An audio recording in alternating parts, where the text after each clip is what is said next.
On November the 4th, 1605, Guy Fawkes was caught red-handed in the basement of the British Parliament. He tried to blow up the House of Parliament with gunpowder. Ever since then, on the November the 5th,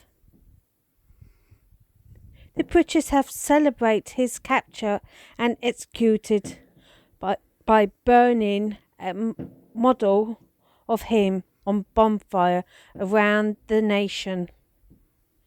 Around the plot involved blowing up House of the Parliament. It was intended to kill King James I.